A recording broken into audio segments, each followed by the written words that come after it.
Warning, अगर तुम बच्चे हो तो इस वीडियो को यहीं पर छोड़ दो, ये तुम्हारे लिए नहीं होने वाली। सोचो अगर तुम्हारे पास एक ऐसी पावर आ जाए जिससे तुम ये देख पाओ कि किसने किस किस के साथ फिजिकल रिलेशनशिप बनाया है, तो तुम ऐसी पावर का क्या करोगे? वैसे तुम्हें ऐसी पावर चाहिए ही क्यों? खैर, हमारी ये कहानी एक ऐसी ही लड़की की है जिसके पास इस तरह की पावर थी, लेकिन क्या वो पावर उसके लिए कोई वरदान बनती है या फिर कोई शाप? चलिए जानते हैं इस कहानी में। तो कहानी की शुरुआत एक लड़की ह्योन से होती है जो बिल्कुल अकेली रहती है। वो ना ही किसी इंसान से मिलती है और ना ही किसी से डायरेक्ट बात करती है। आज सुबह कार के हॉर्न की वजह से उसकी आंख खुल जाती है। वो बाहर देखती है तो उसे एक हाई स्कूल की लड़की सियोना दिखाई देती है जिसके सर पर एक रेड लाइन थी और कार में बैठे आदमी के सर से कई सारी रेड लाइंस निकल रही थी। वो आदमी अपनी भतीजी सियोना को कार में बैठने के लिए कह रहा था, लेकिन सियोना मना कर देती है। तभी ह्योन की नजर सामने की बिल्डिंग में एक औरत पर जाती है जिसके सर से भी एक से ज्यादा रेड लाइंस निकल रही थीं। वो औरत ह्योन को देखकर मुस्कुराती है, लेकिन ह्योन तो डर कर अंदर भाग जाती है। इसके बाद ह्योन बताती है कि उसके पास एक खास पावर है। उसे लोगों के सर से रेड लाइंस निकलती हुई दिखती हैं, जो कि एक इंसान को उस दूसरे इंसान से जोड़ती हैं जिसके साथ उसने फिजिकल रिलेशनशिप बनाया है। ह्योन उन लाइंस को टीवी और फोटोज तक में देख पाती है। वो कहती है कि बचपन से ही उसके पास ये पावर थी और उसने अपने डैड के सर से भी एक से ज्यादा रेड लाइंस निकलती हुई देखी थी, लेकिन तब उसे इस चीज की समझ नहीं थी और उसने वो रेड लाइंस एक ड्राइंग में भी बना दी। लेकिन उसकी माँ ने जब ये ड्राइंग देखी तो वो सब समझ गई कि उनका पति उनकी बहन के साथ मिलकर उन्हें धोखा दे रहा है। इसीलिए उन्होंने अपने पति के चाकू मार दिया और फिर भाग गई। ह्योन ये सब देख रही थी और उस दिन के बाद से ह्योन को यकीन हो गया कि उसकी ये पावर लोगों की ले सकती है। मतलब ये कोई वरदान नहीं बल्कि एक शाप है। ह्योन बताती है कि मैंने लेने की भी कई बार कोशिश की थी, लेकिन हर बार वो जिंदा बच जाती थी। तब उसे पता चला कि वो अमर भी है। ये सारी पावर्स देखने के बाद ह्योन ने अपनी जिंदगी का एक नया मकसद बना लिया। उसे अब पता लगाना था कि ये रेड लाइंस आखिर कहाँ से आई हैं और इन्हें किसने बनाया है। और सबसे बड़ा सवाल, क्या इस दुनिया में कोई और भी है जो इन रेड लाइंस को देख पाता है या फिर वो अकेली है? अब इसके कुछ समय बाद वही दूसरी बिल्डिंग वाली लेडी ह्योन के घर की डोरबेल बजाती है। वो बताती है कि मैं यहाँ पर नई हूँ, मेरा नाम ह्योन है। ह्योन बाहर ही खड़ी होकर काफी फ्रेंडली अंदाज में ह्योन से बात करती है और बताती है कि मैं फल लेकर आई हूँ। लेकिन ह्योन को लोगों से बात करने में डर लगता था। वो ना ही दरवाजा खोलती है और ना ही उस औरत की बातों का कोई जवाब देती है। कुछ समय बाद ह्योन फल वहीं पर रखकर यहाँ से चली जाती है और तब ह्योन थोड़ा सा दरवाजा खोलकर उन फलों को उठाती है और खाने लगती है। उसे ये काफी अच्छे लगते हैं। वहीं पर दूसरी तरफ हम एक डिटेक्टिव जीवुक को देखते हैं, जो कि वही आदमी है जिसके सर से ह्योन ने कई सारी रेड लाइंस निकलती हुई देखी थी। वो अपने पुलिस स्टेशन में आता है जहाँ उसका कलीग डोंग और यहीं पर काम करने वाली एक लड़की भी होती है। जीवुक तो लोगों के साथ मिलकर रेड लाइंस बढ़ाने में काफी एक्सपर्ट था और वो यहाँ पर एक लड़की के साथ भी मिलकर रेड लाइंस बढ़ाने लगता है। वहीं स्कूल में हम जीवुक की भतीजी सियोना को देखते हैं जिसे कई सारी गुंडी लड़कियां मिलकर बुली कर रही थीं। तभी उनकी लीडर यंग यहाँ पर आती है। वो भी सियोना को मारकर उससे कहती है कि तूने ही टीचर के पास जाकर मेरी रिपोर्ट की थी ना। सियोना मना करती है, लेकिन यंग अब नहीं मानती और कहती है कि अब तू मुझे पैसे लाकर देगी और अगर तूने ऐसा नहीं किया तो मैं तुझे छत से नीचे फेंक दूंगी।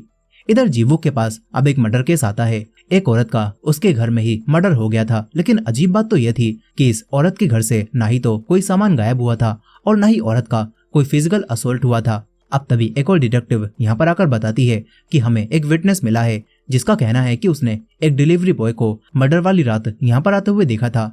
ये लोग अब इस केस की जांच करने लगते हैं। वहीं पर ह्योन जब पार्सल उठाने के लिए दरवाजा खोलती है तो उसे फिर से यहाँ पर फल मिलते हैं जो कि उसी औरत ह्योन ने रखे थे और वो ह्योन से दोस्ती करना चाहती थी। ह्योन अब फल खाते हुए न्यूज देखने लगती है जिसमें उसी मर्डर केस के बारे में बताया जा रहा था जिस पर जीवुक काम कर रहा है। न्यूज देखते हुए ह्योन को एक डिलीवरी मैन दिखाई देता है जिसके सर पर बस एक ही रेड लाइन थी और वो दीवार के पीछे छुपकर बातें सुनने की कोशिश कर रहा था। ह्योन को ये देखकर शक हो जाता है क्योंकि इस धोखेबाज दुनिया में किसी इंसान के ऊपर बस एक ही रेड लाइन का होना वो काफी अजीब बात है। और तो और वो आदमी क्राइम सीन पर छुपकर कुछ कर रहा था। अब तभी ह्योन को अपनी बिल्डिंग के बाहर वही डिलीवरी मैन दिखता है। ह्योन डरकर तुरंत ही अपना फोन उठाती है, लेकिन उसमें बैटरी नहीं थी। ह्योन उसे चार्जिंग पर लगाकर तुरंत उस आदमी को देखती है जो कि सामने वाली बिल्डिंग में ह्योन के पास आ जाता है। ह्योन को शक हो जाता है कि यह आदमी फिर से मर्डर कर सकता है। वो तुरंत ही अपना फोन दोबारा उठाती है जो कि थोड़ी सी चार्जिंग से ऑन हो गया था। ह्योन तुरंत ही पुलिस को कॉल करके हेलमेट वाले किलर के बारे में बताने लगती है, मगर तभी वो देखती है कि वो आदमी तो असल में हीवॉन का बॉयफ्रेंड है और वो दोनों मिलकर रेड लाइंस बढ़ा रहे हैं। ह्योन ये देखकर कॉल काट देती है। अब इसके बाद अगले दिन स्कूल में वो बुली लड़की हियंग देखती है कि सियोना आज स्कूल नहीं आई। वो अपनी साथियों के साथ मिलकर सियोना का लॉकर तोड़ देती है और इसके अंदर उसे एक लव लेटर मिलता है जो कि सियोना ने एक लड़के को देने के लिए लिखा था। वहीं पर शाम को जब जीवुक घर पहुंचता है तो देखता है कि सियोना आज स्कूल नहीं गई। सियोना अब उससे कुछ पैसे मांगती है। इसी दौरान जीवुक को सियोना के चेहरे और हाथ पर चोटों के निशान दिखते हैं। वो सब समझ जाता है और कहता है कि मुझे बताओ ये किसने किया, लेकिन सियोना कुछ भी नहीं बताती और अपने रूम में चली जाती है। इसके बाद जब जीवुक बालकनी में खड़ा होता है तो उसे ह्योन का रूम दिखता है जो कि बाकी सभी से काफी अजीब लाइफस्टाइल वाला था। अब तभी जीवुक के पास डोंग की कॉल आती है। वो बताता है कि हमने अभी तक डिलीवरी मैन वाले सस्पेक्ट की खबर मीडिया में नहीं दी थी, लेकिन फिर भी कल रात को हमारे पास एक कॉल आई जिसमें एक लड़की किसी डिलीवरी मैन की रिपोर्ट कर रही थी। जीवुक को पता चलता है कि कॉल उसके सामने वाली बिल्डिंग से ही आई थी। वो तुरंत ही एड्रेस लेता है और फिर ह्योन के घर आकर उसका दरवाजा खटखटाने लगता है, लेकिन ह्योन दरवाजे के ठीक पीछे खड़ी होती है। वो ना ही कुछ बोलती है और ना ही दरवाजा खोलती है। तभी ऊपर से एक आदमी उतरता हुआ आता है। वो जीवुक से कहता है कि तुम यहाँ खड़े रहकर अपना टाइम बर्बाद कर रहे हो। वो लड़की जो यहाँ रहती है ना, वो कभी भी बाहर नहीं आती, यहाँ तक कि उसने अपना कचरा फेंकने के लिए एक आदमी को भी रख रखा है। ये बोलकर वो आदमी चला जाता है, लेकिन जीवुक दोबारा से दरवाजा खटखटाता है और कहता है कि कल तुमने पुलिस के पास कॉल की थी ना, मुझे उसी बारे में कुछ पूछना है। इसके बाद ह्योन थोड़ा सा दरवाजा खोल देती है और कहती है कि मुझसे गलती से वो कॉल लग गई थी। मैंने एक आदमी को हेलमेट पहने सामने वाली बिल्डिंग में जाते हुए देखा था। मुझे लगा कि कुछ गड़बड़ है, इसीलिए मैंने कॉल कर दी थी, लेकिन वो आदमी उस औरत का बॉयफ्रेंड था। ये बोलकर वो दरवाजा बंद करने लगती है। जीवुक उससे पूछने वाला था कि वो हमेशा बंद कमरे में क्यों रहती है और स्कूल क्यों नहीं जाती, लेकिन ह्योन ने दरवाजा बंद कर लिया। अब इसके बाद रात में हम फिर से उसी डिलीवरी मैन को देखते हैं जो कि इस बार ह्योन की बिल्डिंग में आता है। ह्योन को उसके आने का एहसास हो जाता है। वो उस आदमी को देखने लगती है। वहीं शहर में सियोना अकेली बैठी हुई थी। तभी उसके पास हियंग के मैसेज आते हैं। वो कहती है कि अगर तू कल पैसे लेकर नहीं आई तो अंजाम भुगतने के लिए तैयार रहना। अब तभी सियोना को एक औरत दिखती है जो कि बैंक से कुछ पैसे लेकर निकल रही थी। सियोना के पास अब कोई दूसरा रास्ता नहीं बचता। वो उस औरत का पीछा करती है और एक सुनसान गली में उससे पैसे छीनने वाली होती है कि तभी यहाँ से कुछ आदमी गुजरते हैं और सियोना रुक जाती है। वहीं डोंग जीवुक को बताता है कि जिस औरत का मर्डर हुआ है उसका एक एक्स बॉयफ्रेंड है जो कि मैथ का टीचर है और वो उसी स्कूल में पढ़ाता है जहाँ पर सियोना पढ़ती है। साथ ही वो तुम्हारी सामने वाली बिल्डिंग में रहता है। ये सब सुनकर जीवुक मैथ के टीचर की फोटो देखता है जो कि वही आदमी था जो आज उससे मिला था। जीवुक और डोंग को लगता है कि इतना सब कुछ कोई इत्तेफाक नहीं हो सकता। ये दोनों अब पूछताछ करने जाने लगते हैं, लेकिन तभी जीवुक के पास हॉस्पिटल से कॉल आती है। फिर वो डोंग से कहता है कि तुम चलो, मैं थोड़ी देर में आ जाऊंगा। इसके बाद जीवुक हॉस्पिटल जाने लगता है क्योंकि हॉस्पिटल से उसके डैड अचानक गायब हो गए थे। वो जैसे ही हॉस्पिटल पहुंचता है तो नर्स उसे बताने लगती हैं कि आपके डैड अचानक से रूम से कहीं चले गए। हमने हर जगह देख लिया लेकिन वो कहीं भी नहीं है। जीवुक बिना कुछ सोचे समझे छत पर जाता है जहां पर उसे उसके डैड मिलते हैं जो कि खुद को मारने के लिए नीचे कूदने जा ही रहे थे।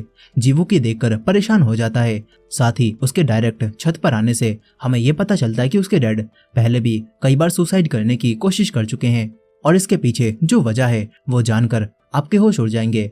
तो इस वीडियो को एंड तक जरूर देखिएगा। खैर यहाँ पर नर्सेस तुरंत ही आकर जीवुक के डैड को बचा लेती हैं। वहीं पर डोंग मैथ के टीचर के घर पहुंचता है। वो डोरबेल बजाता है लेकिन कोई दरवाजा नहीं खोलता। फिर वो खुद ही अंदर जाकर छानबीन करने लगता है और तभी उसे एक रूम में सारी दीवारें रेड हुई दिखती हैं। उसे कुछ गड़बड़ लगती है। वो तुरंत ही जीवुक को कॉल करके ये सब बताने लगता है, लेकिन पास ही में खड़ा हुआ मैथ का टीचर अब डोंग पर हमला कर देता है और एक मेटल के बैट से उसे मारकर बेहोश कर देता है। वहीं अचानक फोन कटने से जीवुक समझ जाता है कि कुछ गड़बड़ है। वो तेजी से यहाँ पर आने लगता है। फिर कुछ समय बाद डोंग चेयर पर बन चुका था और अब हमें पता चलता है कि मैथ का टीचर ही असल में वो डिलीवरी मैन है और अब वो एक चश्मा लगाता है और ह्योन के घर जाने लगता है। ह्योन भी ये देख लेती है। उसे एहसास हो जाता है कि इस बार उसके इरादे अच्छे नहीं हैं। वो पुलिस को कॉल करती लेकिन पुलिस को आने में देर लग जाएगी, इसलिए ह्योन खुद ही अब एक चाकू उठाकर ह्योन को बचाने जाने लगती है। लेकिन वो काफी समय से घर से बाहर नहीं निकली थी और उसके पैर अब उसका साथ नहीं देते। वो वहीं गिरकर बेहोश हो जाती है। तभी उसकी माँ उसे दिखने लगती हैं जो कि उसे संभालती हैं। वहीं पर मैथ का टीचर हिवॉन के पास पहुंच चुका था और यहाँ पर हमें पता चलता है कि ये आदमी भी रेड लाइंस को देख पाता है और ये देख लेता है कि उसकी गर्लफ्रेंड कई और लोगों के साथ संबंध बना चुकी है, जो देखकर उसे काफी गुस्सा आता है। वो हिवॉन का गला दबाकर उसे मारने लगता है, लेकिन हिवॉन जिसने अपने डर को मात दे दी थी वो यहाँ पर आ जाती है, लेकिन उसके हाथ अब भी कांप रहे थे और मैथ का टीचर सारी पॉसिबिलिटीज को कैलकुलेट करता है और हिवॉन से चाकू छीनकर उसे ही मार देता है। वहीं पर नीचे जीवुक भी पहुंच चुका था। उसे जमीन पर हिवॉन के ग्लासेस मिलते हैं। वो डायरेक्ट सबसे पहले हिवॉन के घर में आता है, जो कि बिल्कुल भी नॉर्मल नहीं था। वहीं पर हिवॉन मैथ के टीचर पर हमला करती है, जिससे उसका चश्मा गिर जाता है और वो घबराकर उन्हें ढूंढने लगता है। हिवॉन को उठाने की कोशिश करती है, लेकिन हिवॉन अब बेहोश हो चुकी थी। अब तभी मैथ टीचर को चश्मा मिल जाता है। वो दोबारा हिवॉन पर हमला करता है और दोनों के बीच लड़ाई होने लगती है। वहीं सामने वाली बिल्डिंग से जीवुक भी ये सब देख लेता है।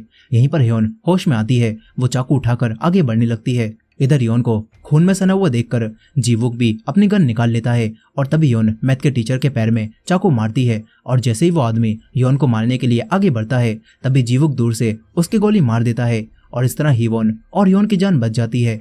लेकिन वो आदमी मरने से पहले कहता है कि आखिरकार लाइंस मिट रही हैं। हिवॉन ये सुनती है और समझ जाती है कि ये आदमी भी रेड लाइंस को देख पाता था। अब कुछ ही देर में एम्बुलेंस यहाँ पर आती है और मैथ टीचर को यहाँ से ले जाया जाता है, लेकिन हिवॉन ये सोच रही थी कि वो मैथ टीचर अपना चश्मा गिरने के बाद उसे इतनी अहमियत देकर आखिर क्यों ढूंढ रहा था। शायद वो कोई आम चश्मे नहीं होंगे। हिवॉन को उस आदमी की बॉडी के पास कोई भी चश्मा नहीं दिखता और सबके जाने के बाद जीवुक उसके पास आकर कहता है कि पक्का तुम्हें हॉस्पिटल नहीं जाना। हिवॉन कहती है कि मैं ठीक हूँ, तुम चिंता मत करो। तभी सियोना यहाँ पर आ जाती है। वो हिवॉन को पहले से जानती थी। वो कहती है कि इतनी रात में तुमने ये ब्लैक ग्लासेस क्यों लगा रखे हैं। अब इसके कुछ समय बाद जीवुक सियोना से बात करता है। वो कहता है कि अगर तुम्हारे साथ स्कूल में कुछ चल रहा है तो मुझे बता दो, लेकिन सियोना जीवुक से ही बहस करने लगती है।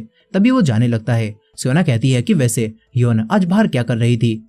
जीवुक पूछता है कि क्या तुम उसे जानती हो। सियोना बताती है कि हाँ, हम दोनों सेम मिडिल स्कूल में थे और उसकी माँ ने एक दिन उसके डैड को मार दिया था और वो उसे छोड़कर भाग गई।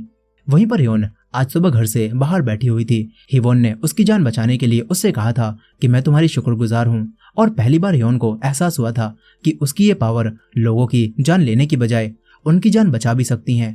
अब तभी उसके पास अननोन नंबर से मैसेज आता है। कोई उससे कहता है कि मुझे भी वैसी ही दुनिया दिखती है जैसी तुम्हें दिखती है, स्कूल आ जाओ। हिवॉन ये समझ जाती है कि स्कूल में कोई तो है जो कि रेड लाइंस को देख पाता है। अब इसके बाद अगले दिन स्कूल में हम एक नई टीचर ग्योजिन को देखते हैं, जो कि काफी ज्यादा सीधी सादी होती हैं। वहीं पर मैसेज पढ़ने के बाद हिवॉन अब स्कूल आने का फैसला कर लेती है। वो अपने घर को साफ करने लगती है। यहीं पर आज जब सियोना स्कूल आती है तो यहाँ पर हियंग उसी लव लेटर को सबके सामने जोर जोर से पढ़कर सुनाती है और सियोना का मजाक बनाने लगती है। इससे अब सियोना को काफी गुस्सा आ जाता है। वो हियंग को अब पहले मारती है, लेकिन यहाँ पर हियंग ज्यादा ताकतवर थी। वो सियोना को गिराकर उसे बहुत बुरा मारने लगती है। तभी यहाँ पर नई टीचर ग्यूजिन आ जाती हैं। वो हियंग को रोककर लड़ाई को छुड़वाती हैं, लेकिन फिर वो सियोना से ऑफिस में कहती हैं कि अगर तुम इस तरह पहले हाथ उठाओगी तो मैं तुम्हें नहीं बचा पाऊंगी। तुम्हें लड़ाई शुरू नहीं करनी चाहिए थी। सियोना कुछ भी नहीं कहती। अब इसके बाद जब वो स्कूल से जा रही थी तो उसे अपने लॉकर में एक चश्मा रखा हुआ दिखता है। सियोना उसे उठाकर अपने पास रख लेती है। इधर जीवुक अब भी मैथ के टीचर की केस की फाइल को देख रहा था। डोंग जो कि जिंदा बच गया था, वो कहता है कि हमने उसे पकड़ लिया है और वो मर चुका है, इसीलिए केस को बंद कर दिया गया है। तो तुम फाइल क्यों देख रहे हो। जीवुक बताता है कि इस आदमी ने अपनी सभी पिछली गर्लफ्रेंड्स को मार दिया था और जबकि उसका ब्रेकअप तो उनके साथ काफी समय पहले हो चुका था। और तो ये आदमी बिल्कुल भी रिलीजियस नहीं था, लेकिन फिर भी ये आदमी किसी तरह की मोक्ष यानी कि सैल्वेशन की बात करता रहता था। जीवुक को लगता है कि केस में अब भी कोई ऐसी कड़ी बाकी है जिसके बारे में किसी को भी नहीं पता।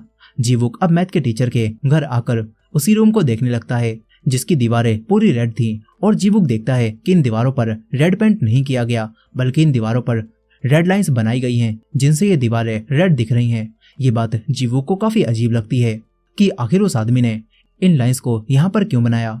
इधर सियोना को भी वो चश्मा पहनने के बाद अपने ऊपर एक रेड लाइन दिखने लगी थी। सियोना उसे पकड़ने की कोशिश करती है, लेकिन वो लाइन को नहीं छुपाती। तभी जीवुक घर आ जाता है और उसके सर पर ढेर सारी रेड लाइंस देखकर सियोना डरकर भाग जाती है। फिर वो आसमान को देखती हुई बाहर निकलती है। हियॉन भी उसे देख रही थी। इसके बाद सियोना शहर में आ जाती है। उसे हर तरफ हर इंसान के सर पर रेड लाइंस निकलती हुई दिख रही थी। लोगों ने एक से ज्यादा लोगों के साथ संबंध बना रखे थे। सियोना ये देखकर सब समझ जाती है कि ये लाइंस आखिर क्या दर्शा रही हैं। अब इसके बाद अगले दिन वो चश्मा पहनकर स्कूल जाती है, जहां उसे अब साफ दिखने लगा था कि किस टीचर ने किसके साथ रिलेशन बना रखा है। वो देखती है कि नई टीचर ग्योजिन तो बिल्कुल सीधी सादी और वर्जिन है। अब इसके बाद वो देखती है कि उसे परेशान करने वाली उस लड़की यंग के सर से भी रेड लाइंस निकल रही हैं। सियोना एक रेड लाइन को फॉलो करती है जो कि सीधा उनके एक टीचर से कनेक्ट हो रही थी। सियोना सब समझ जाती है। फिर क्लास में मिस ग्यूजिन सभी बच्चों को एक नए स्टूडेंट योन से मिलवाती हैं। योन ने अब इसी स्कूल में एडमिशन ले लिया था और वो सियोना की क्लास में आती है। वहीं पर जीवुक अब भी मैथ के टीचर के केस पर रिसर्च कर रहा था। उसे एक फोटो में वो आदमी चश्मा पहना दिखाई देता है। जीवुक उसके पास मिले सामान को चेक करता है, लेकिन इसमें कोई भी चश्मा नहीं था। अब इसके बाद वो स्कूल आ जाता है। वो टीचर्स ऑफिस में जाता है, जहाँ पर उसे ग्यूजिन मिलती हैं। ग्यूजिन उसे पहचान जाती हैं कि ये तो सियोना के अंकल हैं। जीवुक उन्हें बताता है कि वो अपनी भतीजी की वजह से यहाँ पर नहीं आया, बल्कि एक केस की इन्वेस्टिगेशन करने आया है। जीवुक ग्यूजिन से उसी मैथ टीचर के बारे में पूछता है और कहता है कि क्या वो हमेशा चश्मा पहनता था। ग्यूजिन बताती हैं कि वो यहाँ पर नई आई हैं, इसीलिए उन्हें ज्यादा कुछ नहीं पता, लेकिन वो आदमी शायद चश्मा नहीं पहनता था। वहीं हियंग पैसे ना लाने की वजह से सियोना को काफी मारती है, लेकिन अब सियोना उससे नहीं डरती और उसका हाथ पकड़ लेती है। लेकिन ये देखकर हियंग को और गुस्सा आता है और वो सियोना को और मारती है। तभी योन यहाँ पर आ जाती है। वो हियंग को रोकने के लिए कहती है, लेकिन हियंग अब योन से भी लड़ने लगती है। मगर हियोन सियोना की तरह नहीं थी। वो उसे बिल्डिंग के किनारे पर ले जाती है और कहती है कि अगर तूने हम दोनों को दोबारा परेशान करने की कोशिश की तो मैं तुझे लेकर बिल्डिंग से नीचे कूद जाऊंगी।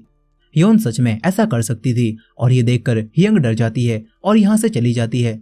लेकिन सियोना को योन का इस तरह बीच में आना पसंद नहीं आता, मगर फिर भी वो योन से खुश थी। यहीं पर जीवुक इन्वेस्टिगेशन करने के बाद यहाँ से जाने लगता है। वो एक बार में आता है जहाँ पर मैथ का टीचर अक्सर आया करता था। जीवुक उसकी फोटो दिखाकर बारटेंडर से पूछता है और बारटेंडर उसे बताता है कि हाँ, ये आदमी अक्सर यहाँ पर आया करता था और एक तरफ कोने में बैठकर अपनी ड्रिंक पीता था और चला जाता था। लेकिन कुछ समय पहले से उसके साथ अजीब चीजें होने लगी। वो यहाँ पर आता और लोगों के सरों को देखकर गिनती करता था। इसी वजह से एक बार उसकी एक कस्टमर से लड़ाई भी हो गई थी। अब ये सब जानने के बाद जीवुक जाने लगता है। तभी एक लड़की उसे रोक लेती है और जीवुक उसके साथ रेड लाइन बढ़ाने जाने लगता है। वहीं पर दूसरी तरफ रात में सियोना हियंग का पीछा करती है और देखती है कि वो तो उन्हीं टीचर से मिल रही है। सियोना उन दोनों का साथ में फोटो ले लेती है। इसके बाद जब वो दोनों होटल में होते हैं तो सियोना हियंग के पास वही फोटो भेजकर उसे धमकाती है, लेकिन हियंग रिप्लाई करती है और कहती है कि मैं तो अभी माइनर हूँ, अगर सच्चाई बाहर आ गई तो हमारे टीचर को ही सजा होगी। ये सब पढ़कर अब सियोना के दिमाग में एक नया आइडिया आता है। वो अगले ही दिन उसी टीचर के पास ये फोटो भेजती है और उसे ब्लैकमेल करके कहती है कि 20 मिलियन वॉन तैयार रखना। फिर स्कूल आते समय वो योन से बात करती है और कहती है कि 20 मिलियन वॉन काफी होंगे ना, मुझे अपने अंकल के घर से बाहर निकलना है और आजादी के साथ अपनी जिंदगी जीनी है। लेकिन यहाँ पर सियोना योन को ये नहीं बताती कि 20 मिलियन वॉन वो कहाँ से लाने वाली है। फिर वो योन से पूछती है कि तुम्हें क्या लगता है तुम्हारी माँ अब भी जिंदा होंगी। योन चुप ही रहती है। सियोना कहती है कि अगर वो जिंदा होती तो तुमसे मिलने जरूर आती। योन को यह सुनकर अपनी माँ की याद आ जाती है। वो अपने घर आकर बालकनी में बैठकर दूसरे परिवारों को देखती है और अगर कोई आम इंसान उन्हें देखता तो सोचता कि परिवार कितना खुश है। लेकिन सियोना के पास जो पावर थी उससे वो देख पाती है कि परिवार में हर इंसान अपने पार्टनर से कुछ न कुछ छुपा रहा है। अब इसके बाद अगले दिन वही टीचर यंग को ऑडिटोरियम में लेकर जाता है और बताता है कि किसी ने हम दोनों की साथ में फोटो खींच ली थी और अब वो मुझे धमका रहा है। यंग बताती है कि वो सियोना होगी। टीचर कहता है कि उसे ये कैसे पता चला। यंग कहती है कि मुझे भी नहीं पता। ये बोलकर वो जाने लगती है। फिर वो देखती है कि उसकी सारी दोस्त अब सियोना के साथ बहुत अच्छा बिहेव कर रही हैं। यहीं पर उसी टीचर को अपनी डेस्क पर और फोटो मिलती हैं जिनमें वो दूसरी टीचर्स के साथ था और ये काम सियोना ने ही किया होता है। अब इस पावर का इस्तेमाल करके वो सभी को ब्लैकमेल करने लगी थी और कोई भी उसके खिलाफ नहीं जाता। योन भी ये सब देखती है, उसे कुछ गड़बड़ लगती है। इधर वो टीचर अब 20 मिलियन जमा करने के लिए उन्हीं दूसरी टीचर्स के पास जाता है, लेकिन कोई भी उसे पैसे देने के लिए तैयार नहीं होती। योन भी ये सब देख रही थी। इसके बाद बाथरूम में वो सियोना के चश्मे को नोटिस करती है और कहती है कि तुम हमेशा से चश्मा नहीं पहनती थी ना, जरूर तुम इनसे कुछ देख पाती हो। योन अब रिस्क लेती है और तुक्का मारकर कहती है कि मुझे भी वो रेड लाइंस दिखती हैं। सियोना ये सुनकर हैरान रह जाती है और राज को खोल देती है कि उसे इस चश्मे को पहनकर रेड लाइंस दिखने लगी।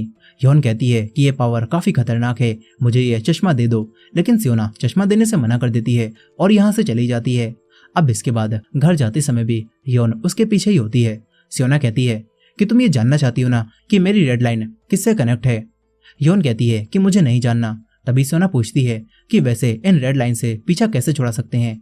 ह्योन को याद आता है कि जब उसकी माँ ने अपने पति को मार दिया था तो उन दोनों के बीच बनी हुई वो रेड लाइन भी मिट गई थी। यानी कि अगर लाइन से पीछा छुड़ाना है तो उस इंसान को मारना होगा जिसके साथ रिलेशन बनाया है। लेकिन ह्योन ये बात सियोना को नहीं बताती और कहती कि मुझे नहीं पता।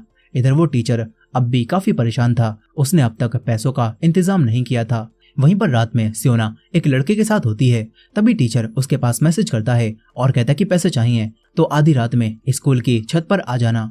अब इसके बाद सियोना उसी लड़के के साथ फोटो बूथ में जाती है, लेकिन हियंग अब उसका पीछा कर रही थी क्योंकि हियंग ने उस दिन बाथरूम में छुपकर ह्योन और सियोना की सारी बातें सुन ली थी।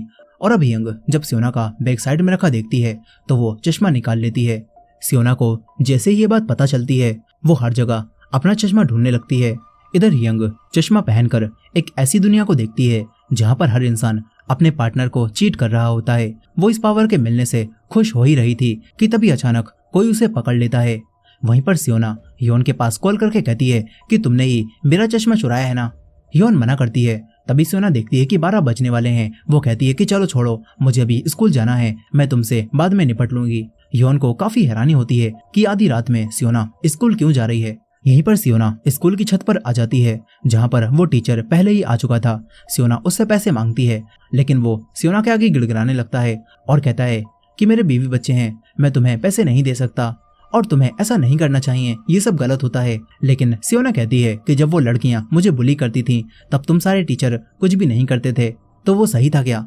वो टीचर कहने लगता है कि चलो ठीक है, तुम पहले अपने फोन से फोटो को डिलीट कर दो, मैं तुम्हें पैसे दे दूंगा। लेकिन अब तभी उसकी वाइफ उसके पास मैसेज करती है, किसी ने उसे पहले ही सारे फोटोज भेज दिए थे और टीचर की वाइफ उससे सवाल करने लगती है। ये सब देखकर टीचर को काफी गुस्सा आता है। उसे लगने लगता है कि सियोना ने ही ये सब किया है, हालांकि सियोना ने ऐसा नहीं किया था। यहीं पर ह्योन भी सियोना को देखने के लिए स्कूल आ चुकी थी और तभी उसे सियोना दिखती है जो कि छत से गिर रही थी। ह्योन उसके पास आ जाती है जहाँ सियोना अब मरने लगती है। अब इसके बाद ह्योन उसे लेकर हॉस्पिटल पहुंचती है। सियोना को तुरंत ही ऑपरेशन रूम में ले जाया जाता है। जीवुक भी भागते हुए यहाँ पर आता है। वो कहता है कि ये सब कैसे हुआ। ह्योन कहती है कि सियोना स्कूल में गई थी, मैं भी उसे ढूंढने के लिए वहां पर पहुंची तो वो छत से नीचे गिर रही थी। ह्योन कहती है कि चाहे ये कुछ भी हो लेकिन ये कोई सुसाइड नहीं हो सकता, जरूर किसी ने ऊपर से उसे धक्का दिया है। अब इसके बाद वो डरी सहमी अपने घर आ जाती है। स्कूल में भी सभी को ये खबर पता चल जाती है और ह्योन देखती है कि उस लड़की हियंग ने भी स्कूल आना छोड़ दिया है। यहीं पर हम एक और टीचर किम को देखते हैं जिसकी जिंदगी में तूफान आया हुआ था। उसकी जल्दी ही शादी होने वाली थी लेकिन उसने अपनी शादी तोड़ दी। अब वो कुछ दिन रहने के लिए अपनी बहन के घर आ जाता है। ये दोनों बहन भाई कई सालों बाद मिल रहे थे। किम अपनी बहन से कहता है कि वो बस कुछ दिन रहेगा क्योंकि वो अब कनाडा शिफ्ट होने वाला है। वहीं पर जीवुक सियोना के साथ हॉस्पिटल में होता है। सियोना की अब जान बच गई थी और वो खतरे से बाहर थी लेकिन उसे अभी तक होश नहीं आया था। ह्योन भी बाहर से उसे देखकर यहाँ से चली जाती है। फिर वो जब स्कूल की छत पर खड़ी हुई थी तभी एक लड़की क्योंगजिन उसके पास आती है। वो सियोना के बारे में उससे बात करने लगती है क्योंकि वो सियोना को जानती थी। वो कहती है कि सियोना सुसाइड नहीं कर सकती, जरूर उसे किसी ने मारा है। अब तभी ह्योन को एक लड़का दिखता है जिसने सियोना जैसा ही चश्मा पहन रखा था। ह्योन तुरंत ही उसके चश्मे को देखने लगती है लेकिन वो नॉर्मल चश्मा होता है। वो उस लड़के का चश्मा वापस करती है और चली जाती है। इधर उसी टीचर किम को अपनी बेंच पर एक चश्मा मिलता है। वो ग्यूजिन से इस चश्मे के बारे में पूछता है लेकिन उन्हें भी कुछ भी नहीं पता था कि ये चश्मा किसका है। वो कहती हैं कि तुम्हें इसे अपने पास ही रख लेना चाहिए, ये तुम पर सूट करेगा। किम उस चश्मे को पहन लेता है जिसके बाद उसे भी रेड लाइंस दिखना शुरू हो जाती हैं। कुछ ही समय बाद वो समझ जाता है कि ये रेड लाइंस क्या दर्शा रही हैं। यहाँ पर जीवुक भी सियोना के केस की जांच करने यहाँ पर आता है। वो ग्यूजिन से पूछता है कि क्या आप मुझे उस लड़की के बारे में बता सकती हो जो कि सियोना को बुली करती थी। ग्यूजिन बताती हैं कि वो लड़की तो अब खुद भी मिसिंग हो गई है। इसके बाद जीवुक उसी लड़के से पूछताछ करता है जो कि उस रात सियोना के साथ फोटो बूथ में गया था। उस लड़के से पूछताछ करने के दौरान वो बताता है कि सब कुछ नॉर्मल जा रहा था, लेकिन जब हम लोग फोटो बूथ से बाहर निकले तो अचानक सियोना को कुछ हो गया, उसका कोई जरूरी सामान खो गया था। ये सब जानकर जीवुक सीसीटीवी की फुटेज चेक करता है जिसमें उसे यंग दिखती है जो कि सियोना का चश्मा चुरा रही थी। इसके बाद वो एक पार्क के पास जाती है और अचानक गायब हो जाती है। वहीं पर दूसरी तरफ चश्मा पहनने के बाद किम देखता है कि उसका जीजा उसकी बहन को चीट कर रहा है और उसके सर से कई सारी रेड लाइंस निकल रही होती हैं। अब इसके बाद जब वो दोनों लिफ्ट से नीचे जा रहे थे तो किम देखता है कि उसकी बहन के अलावा उसके जीजा की एक रेड लाइन चौथे फ्लोर पर रहने वाले किसी से कनेक्टेड है। फिर थोड़ी बातें करने के बाद जब ये दोनों वापस जाने लगते हैं तो किम चौथे फ्लोर का बटन दबा देता है और जब लिफ्ट चौथे फ्लोर पर रुकती है तो किम देखता है कि उसकी रेड लाइन वहीं पर जा रही है। वहीं पर जीवुक के चीफ सियोना के केस को बंद करवा देते हैं क्योंकि अब तक एक भी सबूत नहीं मिला था जिससे ये पता चल सके कि सियोना को किसी ने धक्का दिया है। जीवुक मना करता है लेकिन वो नहीं मानते और कहते हैं कि हायर अप्स के यही ऑर्डर हैं। वहीं पर दूसरी तरफ किम जब स्कूल आता है तो उसे पता चलता है कि किस टीचर का किसके साथ अफेयर चल रहा है। वो देखता है कि ग्यूजिन के सर से एक भी रेड लाइन नहीं निकल रही। वो उनसे पूछता है कि अगर आपको पता चले कि कोई आपको धोखा दे रहा है तो आप क्या करोगी। ग्यूजिन कहती हैं कि मैं ये बात सबको बता दूंगी और फिर मजे से ड्रामा देखूंगी। किम के दिमाग में अब कुछ और ही आता है। इसके बाद जब वो अपनी बहन के साथ शॉपिंग करके लौटता है तो इन्हें घर के बाहर एक पैकेट मिलता है जो कि किसी तेसियोक के नाम से आया था। ये देखकर किम की बहन कहती है कि वो आदमी चौथे फ्लोर पर रूम नंबर 401 में रहता है। हालांकि किम देखता है कि इस पर एड्रेस तो इसी घर का है, मगर किम की बहन कहती है कि कभी कभी पार्सल पर गलत एड्रेस आ जाता है। वो पैकेट को लेने वाली थी लेकिन किम अब उसी पैकेट को उसी एड्रेस पर देने जाने लगता है। वो देखता है कि ये तो वही रूम है जिसमें रहने वाले इंसान से उसके जीजा की रेड लाइन कनेक्ट हो रही थी। अब तभी एक लड़की यहाँ पर आती है। किम ने पैकेट वहीं पर रख दिया था। किम उसी लड़की को देखता है जो कि पैकेट को लेकर अंदर चली जाती है। अब इसके बाद किम रूम नंबर 401 के लेटर बॉक्स को चेक करता है और लेटर्स देखता है जिससे उसे उस लेडी का नाम यानी कि चेरिन पता चलता है। इसके कुछ दिनों बाद दोनों भाई बहन मिलकर अपनी माँ के लिए प्रेयर करते हैं। किम का जीजा यहाँ पर नहीं था। उसकी बहन बताती है कि वो काम के सिलसिले में बाहर गए हैं और कुछ दिनों बाद ही लौटेंगे। वो अक्सर ऐसे ही कई दिनों तक घर नहीं आते। इससे किम को अब उसके ऊपर और भी शक होने लगता है। फिर किम की बहन कहने लगती है कि जरूर तुम्हारी होने वाली बीवी ने तुमसे रिश्ता इसी वजह से तोड़ दिया होगा क्योंकि हमारे माँ बाप नहीं हैं। लेकिन किम बताता है कि ऐसा नहीं है, वो लड़की मुझे धोखा दे रही थी और जब मैंने उसे दूसरे आदमी के साथ पकड़ लिया तो मुझे वही पल याद आ गया जब हमारी माँ ने हमारे डैड को दूसरी औरत के साथ पकड़ा था। और जिस तरह डैड माँ से गिड़गिड़ाकर माफी मांग रहे थे इसी तरह वो लड़की भी मुझसे माफी मांग रही थी, लेकिन मैंने उसे छोड़ दिया। अब अगले ही दिन स्कूल में एक नया तूफान खड़ा हो जाता है। किसी ने उसी टीचर और यंग की फोटो को पब्लिक में पोस्ट कर दिया था जिससे स्कूल में सभी को उनके अफेयर के बारे में पता चल जाता है। साथ ही उस टीचर की डेड बॉडी भी उसकी गाड़ी में मिलती है। उसने सुसाइड कर लिया था और एक सुसाइड नोट भी छोड़ा होता है जिसमें वो बताता है कि सच्चाई सामने आने के बाद वो बहुत शर्मिंदा होगा, इसीलिए उसने ऐसा कर लिया। जीवुक अब इस केस की भी इन्वेस्टिगेशन करना स्टार्ट कर देता है। वहीं पर दूसरी तरफ क्योंजिन योन की दोस्त बन चुकी थी और वो उसी चश्मे वाले लड़के को भी योन से मिलवाती है। उस लड़के का नाम जून होता है। ये तीनों अब साथ में जाने लगते हैं। तभी बाहर जीवुक योन को रोक लेता है। वो योन को अपने साथ लेकर घर आने लगता है और पूछता है कि तुम्हें क्यों लगता था कि सियोना सुसाइड नहीं कर सकती और आखिर वो किस वजह से रात में स्कूल की बिल्डिंग पर गई होगी। योन कहती है कि तुमने सियोना का चश्मा देखा क्या, वो कहाँ पर है। जीवुक चौंक जाता है और पूछता है कि उस चश्मे का इस केस से क्या लेना देना। योन कहती है कि उस चश्मे को ढूंढो, उसके बाद ही मैं तुम्हें सब बताऊंगी। ये बोलकर वो चली जाती है। वहीं पर दूसरी तरफ किम को अब अपना जीजा दिखता है, लेकिन वो तो बिजनेस की वजह से बाहर गया था। वो यहाँ क्या कर रहा है, किम के दिमाग में यही सवाल आता है और किम उसका पीछा करने लगता है। इसके बाद किम देखता है कि वो आदमी उसी चौथी फ्लोर वाली लड़की चेरिन से मिल रहा है और उसे गिफ्ट भी दे रहा है। किम उसके पास कॉल करता है और पूछता है कि तुम कहाँ पर हो। इस पर वो कहता है कि मैं अभी एक जरूरी मीटिंग में हूँ। ये बोलकर वो फोन काट देता है, लेकिन इस झूठ को सुनकर किम को बहुत गुस्सा आता है। इसके बाद जब वो दोनों एक होटल में होते हैं तो यहाँ पर किम उसे रंगे हाथों पकड़ लेता है। उसका जीजा किम को सारी बातें समझाने की कोशिश करता है, लेकिन किम के ऊपर अब गुस्सा सवार था। वो कोई भी बात नहीं सुनता और कहता है कि अगर तुमने अपनी इस रखेल के साथ सारे रिश्ते खत्म नहीं किए तो अच्छा नहीं होगा, इस बात को याद रखना। ये बोलकर वो चला जाता है। फिर कुछ समय बाद वो अपनी बहन के घर से भी चला जाता है। वो स्कूल से अपना सामान लेते समय ग्यूजिन से भी बात करता है। इसके बाद जब वो उसी लड़की चेरिन की इंस्टा प्रोफाइल को देखता है तो उसे पता चलता है कि चेरिन प्रेग्नेंट हो गई है और उसने अपनी प्रेग्नेंट की पोस्ट की होती है। ये सब देखकर किम को काफी गुस्सा आता है। वो तुरंत ही अब चेरिन को सबक सिखाने वापस आता है, लेकिन यहाँ कर वो देखता है कि उसकी बहन एक कार में बैठकर दूसरी कार को टक्कर मारे जा रही है और वो दूसरी कार उसी लड़की चेरिन की होती है। किम अपनी बहन को कार से बाहर निकालता है और उसे संभालता है। ऐसा लग रहा था जैसे अब उसकी बहन को उसके पति के चेरिन के साथ अफेयर के बारे में सब पता चल गया है। लेकिन उसकी बहन किम से ही कहती है कि तुमने ऐसा क्यों किया। ये बात किम को काफी अजीब लगती है। फिर यहाँ पर उसका जीजा भी आ जाता है जो कि सब कुछ देखता है और सबके सामने ही चेरिन के पास चला जाता है। ये देखकर किम को बहुत गुस्सा आता है। वो उसे पकड़कर मारना शुरू कर देता है। तभी उसकी बहन उसे रोक देती है। वो आदमी चेरिन को लेकर चला जाता है। इसके बाद किम की बहन बताती है कि वो आदमी असल में मेरा पति नहीं है, बल्कि वो आदमी उस औरत का पति है और उसने मुझे अब तक अपनी मिस्ट्रेस बनाकर रखा था। लेकिन जब तुमने उससे कहा कि वो अपनी रखेल के साथ सारे रिश्ते खत्म कर दे तो उसने मुझे छोड़ दिया।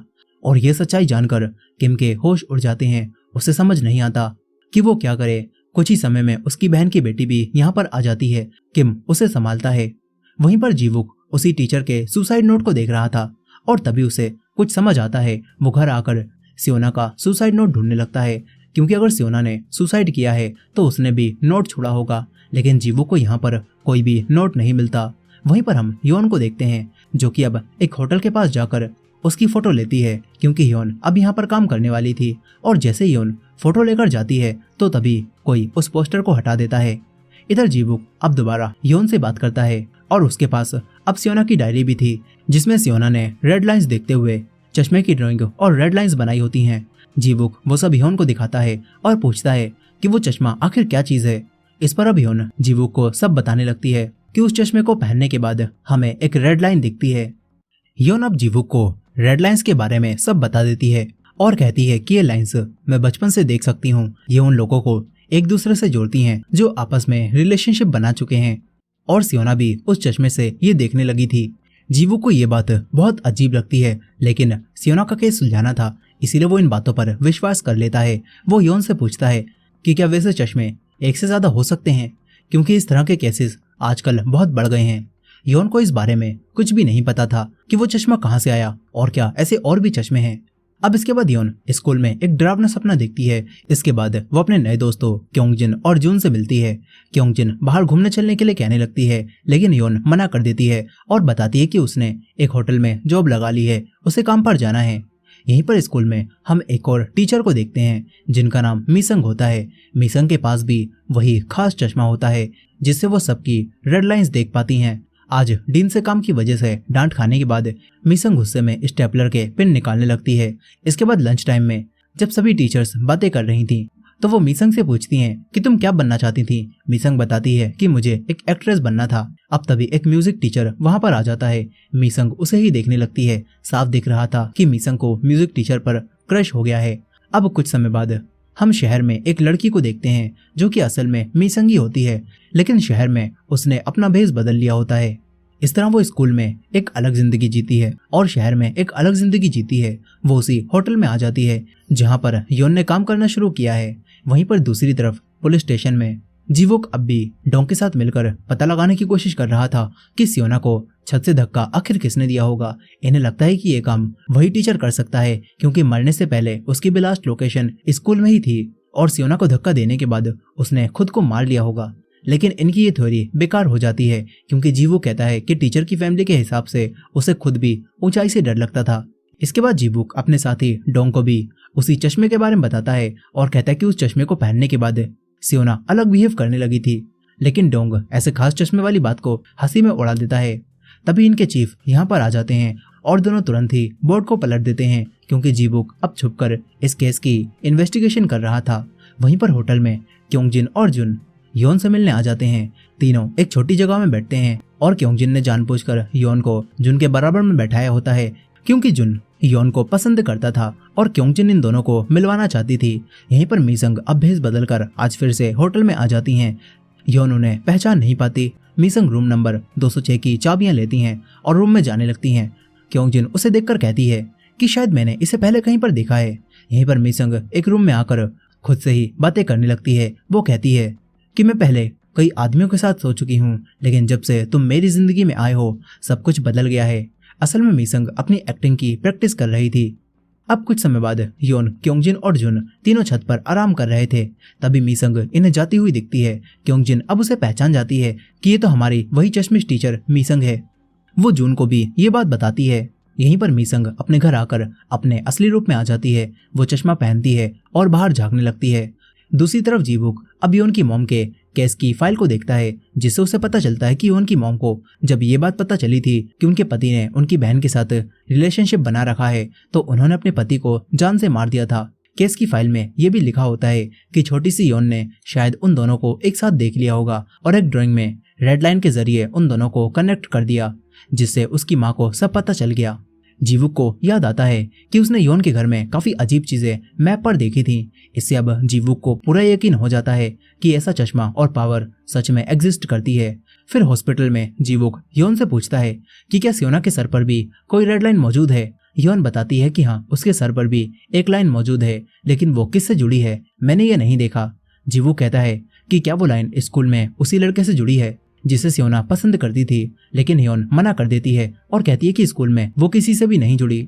अब इसके बाद योन घर में न्यूज देखती है, जहाँ पर एक मर्डर की न्यूज दिखाई जा रही थी। एक आदमी ने किसी का मर्डर कर दिया था और उसने भी बिल्कुल वैसा ही चश्मा पहन रखा था और वो बहुत ही अजीब तरह से स्माइल करते हुए सभी को देख रहा था। इससे योन समझ जाती है कि शायद वैसे चश्मे एक से ज्यादा मौजूद हैं।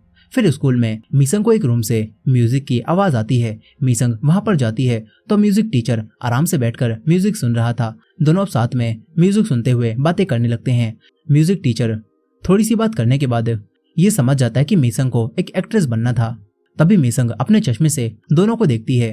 म्यूजिक टीचर के सर से एक रेड लाइन निकल रही थी। मीसंग चाहती थी कि उसकी रेड लाइन उससे कनेक्ट हो।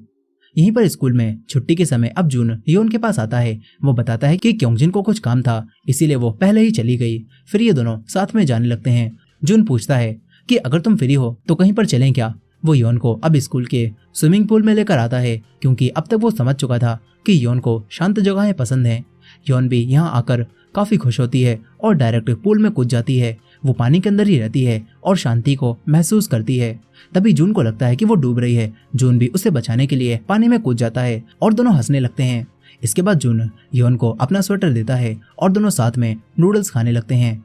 योन भी अब जून को रेड लाइंस के बारे में सब बता देती है और कहती है कि उसे ये चीजें बचपन से दिखती हैं। जून उसकी बातों पर तुरंत ही विश्वास कर लेता है। योन भी अब धीरे धीरे जून को पसंद करने लगी थी और घर आकर योन सोचती है कि वो रेड लाइन के साथ कैसी लगेगी। वहीं पर पुलिस स्टेशन में एक लेडी बैठी हुई थी, जो कि जीवुक को देखकर उसे पहचान जाती है, क्योंकि दोनों की रेड लाइन कनेक्ट हो रही थी। वो हाय हेलो करके यहाँ से चली जाती है। डोंग ये सब देखकर जीवुक से बात करता है और पूछता है कि तुम किसी को डेट कर रहे हो क्या, या फिर तुम्हारे दिल में कोई है। ये सुनकर जीवुक को उन्हीं टीचर ग्यूजिन की याद आ जाती है। वो कहता है कि हाँ, मेरी नजरों में कोई है। इधर मीसंग आज फिर से होटल में आकर रूम नंबर 206 को बोरो करती है। ये मीसंग का अब डेली रूटीन बन गया होता है। फिर काम के दौरान योन उसे अपने आप से बातें करते हुए सुनती है। वो फिर से अपना वही डायलॉग मार रही थी। तभी वो बताने लगती है कि कैसे एक दिन होटल में उसे ये चश्मा मिला, जिसके बाद उसकी पूरी जिंदगी बदल गई।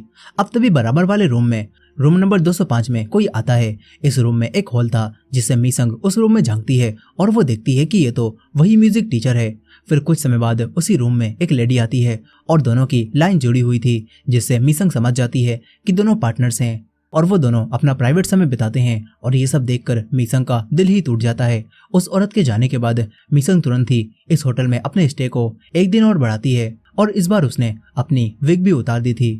वो पानी में अब ड्रग मिला देती है और फिर अगले दिन जब म्यूजिक टीचर दोबारा उस रूम में आता है तो मीसंग तैयार हो जाती है। जैसे ही वो दूसरी लेडी यहाँ आने लगती है, मीसंग उस पर हमला करती है और उसे अपने रूम में लेकर आती है और बांध देती है और उसके कपड़े पहनकर खुद म्यूजिक टीचर के पास जाती है। म्यूजिक टीचर, जो कि किसी और का इंतजार कर रहा था, वो मीसंग को देखकर चौंक जाता है। मीसंग अब उसके सामने कबूल करती है कि वो उसे पसंद करने लगी है, लेकिन म्यूजिक टीचर डरकर यहाँ से जाने लगता है। तभी मीसंग उसके वही स्टेपलर फेंक कर मारती है और म्यूजिक टीचर वहीं पर बेहोश हो जाता है। इसके बाद मीसंग उसकी बॉडी को ही किस करने लगती है और कहती है कि मैंने तुम्हारे पानी में पहले ही ड्रग मिला दिया था, लेकिन तुम्हें थोड़ी देर में होश आ जाएगा। मगर अब ऐसा नहीं होता और म्यूजिक टीचर के सर से खून निकलने लगता है, जिसके बाद उसकी यहीं पर डेथ हो जाती है और उसकी रेड लाइन भी मिट जाती है। ये सब देखकर मीसंग को काफी दुख होता है। वो बाथटब में जाकर उसी स्टेपलर से अब खुद के शरीर को स्टैब करने लगती है और इसी तरह मीसंग खुद को भी जान से मार डालती है। कुछ समय बाद जब ह्योन काम से ऊपर आती है तो तभी उसके सामने वही औरत आ जाती है जो कि बंधी हुई थी। वो ह्योन को सब बताती है। ह्योन तुरंत ही रूम नंबर 205 में जाकर देखती है तो उसे यहाँ पर टीचर की डेड बॉडीज दिखती हैं। फिर कुछ समय बाद पुलिस और डिटेक्टिव यहाँ पर आ जाते हैं। जीवुक इस केस की भी इन्वेस्टिगेशन करता है। वो डोंग से पूछता है कि क्या तुम्हें यहाँ पर कोई चश्मा मिला क्या। डोंग मना कर देता है। इसके बाद जीवुक ह्योन से बात करता है और पूछता है कि क्या ये इंसिडेंट भी उसी चश्मे से रिलेटेड है।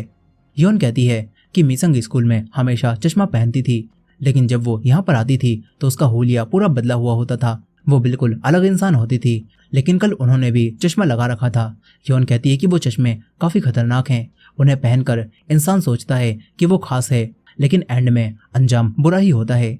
जीवुक इसी बारे में सोचता है। वो सियोना को भी देखने जाता है। इसके बाद वो दोबारा अकेले ही क्राइम सीन पर आ जाता है और खून से भरे हुए बाथटब को खाली करता है, जिसके बाद उसे यहाँ पर वही चश्मा मिलता है। उसे पहनने के बाद जीवुक को अपने ऊपर ढेर सारी रेड लाइंस दिखने लगती हैं, जिन्हें देखकर वो हैरान रह जाता है।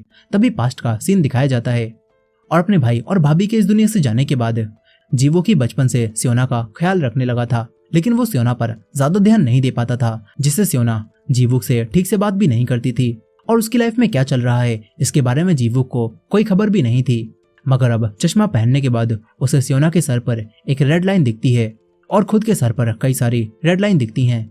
इसके बाद पुलिस स्टेशन में भी वो जान पाता है कि किसका किसके साथ अफेयर चल रहा है। वो देखता है कि डोंग के सर पर 2 रेड लाइंस हैं और पूछने पर जीवुक को पता चलता है कि कॉलेज टाइम में उसकी एक गर्लफ्रेंड थी, लेकिन यहाँ पर जीवुक डोंग को चश्मे के बारे में कुछ भी नहीं बताता। अब तभी एक हाई स्कूल की लड़की जीना यहाँ पर आती है, जिसके सर से 4 लाइंस निकल रही थी। फिर कुछ समय बाद जीवुक उसी लड़के को सियोना के पास लेकर आता है और देखता कि सियोना की लाइन इस लड़के से कनेक्ट नहीं है। जीवुक उससे पूछता है कि क्या सियोना का कोई और बॉयफ्रेंड भी था, लेकिन वो मना कर देता है कि उसे नहीं पता। इधर ह्योन क्योंगजिन और जुन से बात कर रही थी। उसका जल्दी ही बर्थडे आने वाला था, इसीलिए क्योंगजिन पार्टी करने के लिए कहने लगती है। तभी ह्योन के पास एक अनजान नंबर से मैसेज आता है। कोई उसके बर्थडे के बारे में जानता था। वो ह्योन को उस दिन एक पार्टी में आने के लिए कहता है। ह्योन स्कूल में इसी बारे में सोचती रहती है। तभी वही लड़की जीना, जो कि कल पुलिस स्टेशन गई थी, वो ह्योन की क्लास में आती है। वो यहीं पढ़ती थी। ह्योन देखती है कि उसके सर से 4 लाइंस निकल रही हैं। इधर दूसरी तरफ डोंग उसी लड़की जीना के केस पर काम कर रहा था। जीना का कहना था कि एक हफ्ते पहले जब वो अपने दोस्त के घर पर उसके साथ थी और ड्रिंक कर रही थी, तो बेहोश होने के बाद जब उसे होश आया तो उसने अपने आप को इस हालत में पाया जैसे उसका रेप किया गया हो। और यहाँ पर डिटेक्टिव लेडी उससे पूछती हैं कि क्या तुम्हें पहले इसका एक्सपीरियंस था, लेकिन वो मना कर देती है।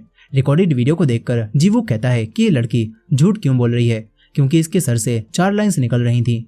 अब इसके बाद जीवुक और डोंगो उसी लड़के से पूछताछ करने जाते हैं। यहाँ पर ग्यूजिन जीवुक से मिलती हैं और जीवुक देखता है कि मिस ग्यूजिन के सर से एक भी रेड लाइन नहीं निकल रही। इसके बाद जीवुक उनसे उसी लड़के के बारे में पूछता है और उसका नाम हानियू था। जीवुक उसे चश्मे से देखता है। उसके सर से बस एक ही लाइन निकल रही थी। ये दोनों उससे पूछताछ करते हैं, लेकिन वो लड़का हानियू साफ मना कर देता है और कहता है कि मैंने ऐसा नहीं किया, हम दोनों ने बस ड्रिंक की थी। जीवुक और डोंग के पास कोई सबूत नहीं था और वो दोनों जाने लगते हैं। तभी ह्योन जीवुक को चश्मा पहने देख लेती है। ह्योन उसे साइड में ले जाकर उससे कहती है कि यह चश्मा काफी खतरनाक है, ये मुझे दे दो। अब तक जिसने भी इसे पहना है उसके साथ बुरा ही हुआ है। लेकिन जीवुक उन्हें ह्योन को नहीं देता।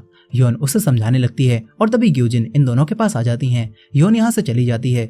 इसके बाद जीवुक ग्यूजिन से कहता है कि क्या आप मेरे साथ कभी डिनर पर चलोगी। ये बोलकर वो शर्मा कर चला जाता है, लेकिन मिस ग्यूजिन सरकास्टिक स्माइल के साथ उसे देख रही थी। और यहाँ पर हमें पता चलता है कि ग्यूजिन के पास भी बिल्कुल ह्योन की ही तरह बिना चश्मे के रेड लाइन देखने की पावर है। वहीं पर जीवुक और डोंगो उसी लड़की जीना के बारे में और पता करते हैं और इन्हें पता चलता है कि जीना अक्सर अपनी दोस्तों के साथ घूमती रहती है और वो लड़कों से मिलती है और ड्रिंक भी करती है। इन्हें लगता है कि शायद जीना हानियू के ऊपर झूठा इल्जाम लगा रही होगी। इसके बाद ये लोग हानियू को पुलिस स्टेशन बुलाकर पूछताछ करते हैं। डोंगो उसके मैसेजेस को चेक करता है। वहीं पर दूसरी तरफ जीवुक जीना से पूछताछ कर रहा था और वो जीना से कहता है कि तुमने अपने फोन से हानियू को किए हुए मैसेज डिलीट क्यों कर दिए। और तुमने उन कपड़ों को भी साफ कर दिया था जो कि तुमने उस रात पहने थे, और तो और तुम उस इंसिडेंट के बिल्कुल 1 हफ्ते बाद रिपोर्ट लिखवाने आई हो। आखिर तुमने ऐसा क्यों किया? लेकिन जीना कहती है कि मैं अब तक सोच रही थी कि शायद वो सब मेरा वहम भी हो सकता है, मगर मुझे शक था और जब मुझे यकीन हो गया तो तभी जीना रिपोर्ट लिखवाने आई थी।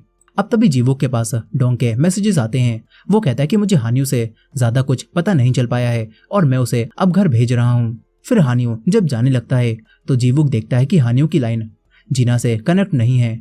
उसे यकीन हो जाता है कि जीना हानियों के ऊपर झूठा इल्जाम लगा रही है, इसलिए वो डोंग से कहता है कि इस केस को खत्म कर दो। इसके बाद रात में जीवुक दोबारा योन से मिलता है। योन उस चश्मे को देखती है और जीवुक को ही वापस कर देती है। तभी जीवुक उसे उसकी मॉम और उसकी पुरानी फोटो दिखाता है जो कि केस फाइल में मौजूद थी।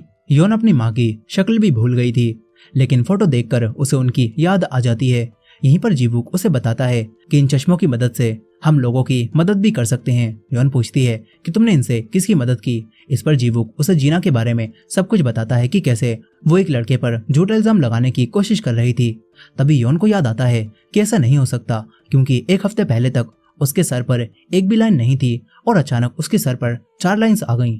जीवुक को जब ये बात पता चलती है तो वो तुरंत ही डोंग को कॉल करता है और ये दोनों अब दोबारा इन्वेस्टिगेशन करते हैं और हानियों के उसी घर में जाकर उससे पूछताछ करते हैं। जीवुक घर को अच्छे से देखने लगता है, जो कि किसी नॉर्मल लड़के के घर से कुछ ज्यादा ही साफ था, लेकिन इन्हें यहाँ पर कुछ भी नहीं मिलता। वहीं पर दूसरी तरफ योन उसी होटल में जाती है, लेकिन इस बार उसका कोई पीछा कर रहा था। योन होटल में इसीलिए आई थी क्योंकि उसे लग रहा था कि जहाँ पर जीवुक को वो चश्मा मिला है जरूर किसी ने जानबूझकर वहां पर उसे रखा होगा।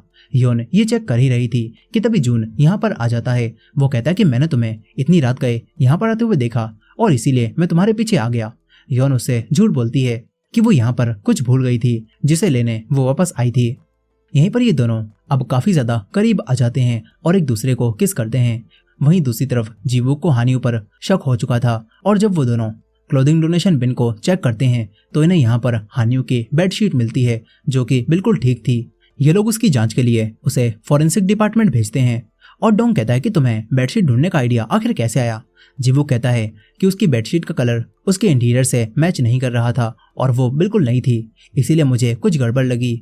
ये दोनों समझ जाते हैं कि हानियों कुछ तो छुपा रहा है। अब इसके बाद स्कूल में क्लास के दौरान हानियों को दोबारा पूछताछ के लिए बुलाया जाता है क्योंकि उसकी फेंकी हुई उसी बेडशीट पर जीना का ब्लड मिला था, लेकिन हान कहता है कि मुझे नहीं पता उसका ब्लड मेरी बेडशीट पर कैसे आया। इसके बाद जीवुक भी यहाँ पर आ जाता है। वो कहता है कि मैं जानता हूँ तुमने उसके साथ कुछ भी नहीं किया, लेकिन अगर तुम खुद ही सच बता दो तो अच्छा रहेगा। इसके बाद जीवुक उससे पता कर लेता है कि उसने ड्रिंक किस समय पर और कहां से खरीदी थी। ये लोग सीसीटीवी की फुटेज को चेक करते हैं, लेकिन इसमें इन्हें वो नॉर्मल ही ड्रिंक खरीदता हुआ दिख रहा था।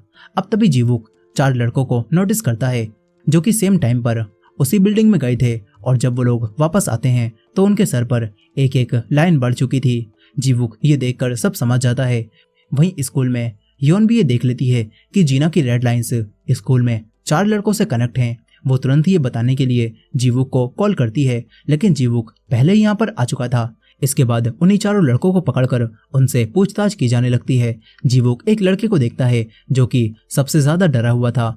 जीवुक अपना दिमाग चलाकर उसे किसी तरह सच बोलने के लिए मजबूर कर देता है और फिर वो लड़का सच बोलता है और बताता है कि ये सब उस लड़के हानियों का प्लान था। इसके बाद बाकी सारे लड़के भी सच बता देते हैं कि ये सारा हानियों का ही प्लान था, उसने हमसे पैसे लेकर ये सब करवाया था। फिर हानियों के खिलाफ इन्हें सबूत भी मिल जाता है और इस तरह अब हानियों पर कोर्ट में केस चलेगा।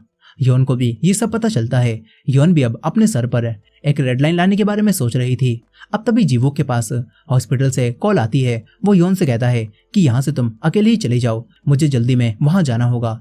इसके बाद वो तुरंत ही हॉस्पिटल जाने लगता है। वो अपने डैड को देखने हॉस्पिटल पहुंचता है तो उसे पता चलता है कि उसके डैड यहाँ से गायब हो गए हैं और सीसीटीवी में एक लेडी उन्हें ले जाती हुई दिखती है। जीवुक ध्यान से देखता है तो पता चलता है कि ये तो वही टीचर मिस ग्यूजिन है। अब तभी कोई अनजान नंबर से उसके पास सियोना की फोटो भेजता है। जीवुक समझ जाता है कि सियोना की जान खतरे में है। वो तुरंत ही सियोना के पास जाने लगता है। यहाँ आकर वो देखता है कि सियोना बिल्कुल ठीक है, लेकिन अब तभी जीवुक देखता है कि सियोना की रेड लाइन अब हिलने लगी है और वो इंसान बाहर ही मौजूद है। जीवुक तुरंत ही अपनी गन निकाल लेता है, लेकिन तभी सबसे बड़ा खुलासा होता है। सियोना की रेड लाइन जिस इंसान से जुड़ी थी वो कोई और नहीं बल्कि उसका ग्रैंडफादर और जीवुक का डैड था। ये सब देखकर जीवुक के होश उड़ जाते हैं। वो तुरंत ही अपने डैड को पकड़कर सियोना से दूर कर देता है और गुस्से में कहता है कि तूने ये सब क्यों किया। जीवुक उन्हें मार देना चाहता था लेकिन वो ऐसा नहीं कर पाता और गिल्ट के मारे रोने लगता है। वो बार बार अपने डैड से कह रहा था कि तुमने ऐसा क्यों किया, और यही वो वजह थी कि उसके डैड भी बार बार सुसाइड करने की कोशिश करते थे। वहीं पर दूसरी तरफ हम योन को देखते हैं जिसके हाथ अब खून से रंगे हुए थे। वो रो रही थी। योन अब जीवुक को कॉल करती है और कहती है कि मुझे आपकी मदद चाहिए। अब इसके बाद हम शहर के बीचों बीच एक कैफे में मौजूद एक लड़की को देखते हैं जिसके पास कोई एक वीडियो भेजता है जिसमें उसका बॉयफ्रेंड किसी और लड़की के साथ था, और ये देखकर वो लड़की टूट जाती है। वहीं कॉलेज में हम उस लड़की को भी देखते हैं जो कि वीडियो में उस आदमी के साथ थी, और किसी ने सभी लोगों को उसकी वीडियो भेज दी थी और सभी लोगों ने वीडियो देख ली होती है। वहीं वो कैफे वाली लड़की अब अंदर से टूट चुकी थी। वो खुद को मारने का फैसला करती है लेकिन मौके पर पहुंचकर ग्यूजिन उसे बचा लेती है और ग्यूजिन उसे चश्मा देकर यहाँ से चली जाती है। यानी कि अब तक सभी लोगों को चश्मा ग्यूजिन ही दे रही थी। वहीं पर दूसरी तरफ कुछ समय पहले का सीन दिखाया जाता है जब योन ने जून को मिलने के लिए बुलाया था। आज योन का बर्थडे होता है और योन जून से एक फेवर मांगती है, जिसके बाद ये दोनों रेड लाइन बनाते हैं और अब योन के पास भी एक रेड लाइन आ चुकी थी। इसके बाद वो दोनों बाहर घूमने लगते हैं। तभी जून उसके लिए बर्थडे केक लेने जाता है। योन वहीं पर खड़ी होकर मिरर में अपनी रेड लाइन देखने लगती है, मगर तभी कोई आवाज आती है और अचानक से योन की रेड लाइन अब मिटने लगती है। वहीं दूसरी तरफ पता चलता है कि वापस आते समय जून के ऊपर कुछ सरियां गिर गईं, जिससे मौके पर ही अब जून की मौत हो जाती है। और ये देखकर योन अंदर से टूट जाती है। उसे अभी ही एक सच्चा प्यार मिला था लेकिन एक पल बिताने के बाद वो योन से दूर हो गया। अब वो एक तरफ बैठकर रोने लगती है और तभी उसके पास अनजाने नंबर से एक मैसेज आता है। किसी ने क्योंजिन को किडनैप कर लिया था। वो इंसान ये भी जानता था कि आज योन का 17वां बर्थडे है। वो इंसान योन को एक अनोखे रूम में आने का इन्विटेशन देता है। ये देखकर अब खून से सने हाथों के साथ ही योन जीवुक को मदद के लिए कॉल करती है। फिर योन जीवुक से मिलकर उसे सब बताती है। जीवुक भी उससे पूछता है कि क्या तुम्हें पता था सियोना की रेड लाइन मेरे डैड से जुड़ी है। योन कहती है कि अगर मुझे पता होता तो मैं आपको जरूर बताती।